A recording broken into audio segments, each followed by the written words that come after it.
If I was the devil, my first victim will be the kids. From the moment they left their mother's precious wombs and were born, I would condition them to see racial division as a norm. And I wouldn't stop till I've stripped their innocence, divide and conquer. It's the oldest trick in the book of Genesis. And see, as they grew up, I would continue my infiltration. For 12 years, I would steal their hearts and minds from them and call it education. If I was the devil, my next victim will be women. I'd make old, out-of-touch men control women's bodies and rights. What better way to curse God than to disrespect the very bringers of life? Speaking of God, if I was the devil when it comes to religion, I put my plan together perfectly. I'd allow you to worship Jesus every Sunday, and on the other 6 days, I'd make you worship me. In the form of money, fame, lust, and greed, to my religion, I wouldn't need to convert you. I'd turn the 10 commandments to the 10 suggestions and make virtue signaling more important than virtue. I give you just enough religion to hate each other, but not enough to love each other. And for my final evil strategy, I'd make you forget the whole purpose of religion was spirituality. If I was the devil, I wouldn't come dressed in a red cape and pointy horns. I'd drive a Lambo, have a pretty face, and a Gucci belt on.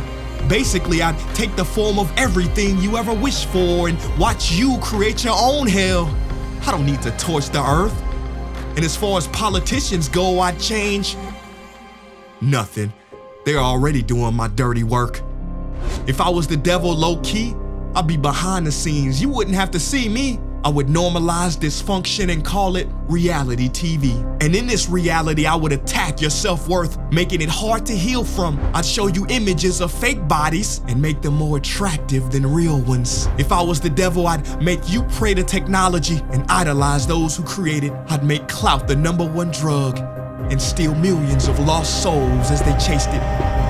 Now, if I was the devil, I wouldn't do it all at once. I'd take my time instead. I'd eat away at your morals little by little, exactly how cancer spreads. Speaking of cancer, if I was the devil, I'd feed you tasty food that makes you ill. Then I'd turn your doctors into drug dealers, selling you pills that keep you coming back instead of truly heal. Yeah, if I was Lucifer, then I'd know life and death are in the tongue. So I'd make your knife and fork your executioner. See, you can't achieve higher consciousness if your body is sick. You won't opt for positive information if you have inflammation. If I was Satan, my cleverness would be admired. Why do you think the word inflammation literally means to set on fire? If I was the devil, I'd show you how to really flex. I would release pandemics on the world to give people the chance to really care for each other and then sit back and laugh as they exploited and became scared of each other. Basically, if I was the devil, I'd keep doing what I'm doing. God is my witness. I already control your systems. Don't try to fight against this. 'Cause for my last trick, I would make smart people like you doubt whether I ever existed.